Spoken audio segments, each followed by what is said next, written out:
Hi, I'm Dr. Andrew Cohen with Proactive Chiropractic, and today I wanted to address something that has been showing up in our office over the last few weeks, and that is people complaining about summer.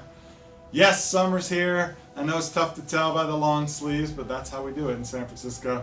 One day it'll be about 65 and the next it'll be 80. So the good news is because things shift so much, we get to enjoy a full range of weather or full variety of weather in the summer.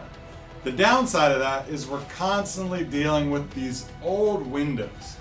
Now, for those of you who aren't from around the Bay, you probably aren't used to a window like this that's almost 130 years old, which is all stuck together with lots of paint, and the pulleys don't work very well. And so what that means is we've been seeing people showing up with back pain. They are hurt as they're trying to open their window. Now, opening your window puts a lot of pressure in the low back. The reason for that is usually you arch back like this, and that's one of the more vulnerable positions for the spine. Our spines in general don't like a lot of load to go past 90. And so when we're being, lazy or in a hurry, trying to force this thing open, we're usually thrusting back and we aren't using our legs as much. We're just trying to use our spine.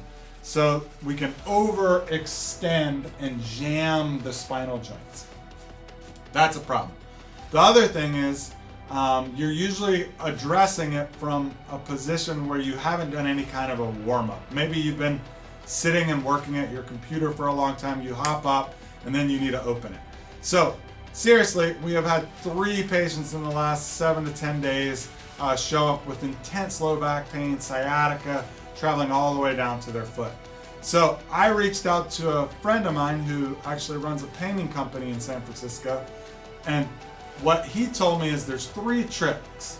The first one is you want to make sure that when you're opening the window, especially if it's stuck, you sort of shift it from side to side as you're opening it. So you aren't trying to just jerk it back, you're more trying to shift it like this. The second tip he told me is to get a candle, or in this case, I stopped by my local hardware store and got what's called a lube stick. And what I'm using this for is to run along the track. So if we open the window and then we kind of rub this all along the side, the risk of it jamming up in the future is dramatically decreased. And then the last piece I would recommend is to make sure that you're using your legs. So instead of doing this arching position, I would say the trick is really to do a squatting position. So lock your arms in at your side, bend your knees, and then thrust with your legs. Try to minimize any type of extension. Those are the 3 steps to make sure that you don't get hurt injuring or opening the window. So try it out, see how it works. Can't wait to hear. Have a great day. Go ahead and subscribe. We're putting lots of good content out right now to make sure that you stay healthy and happy and keep doing what it is you love.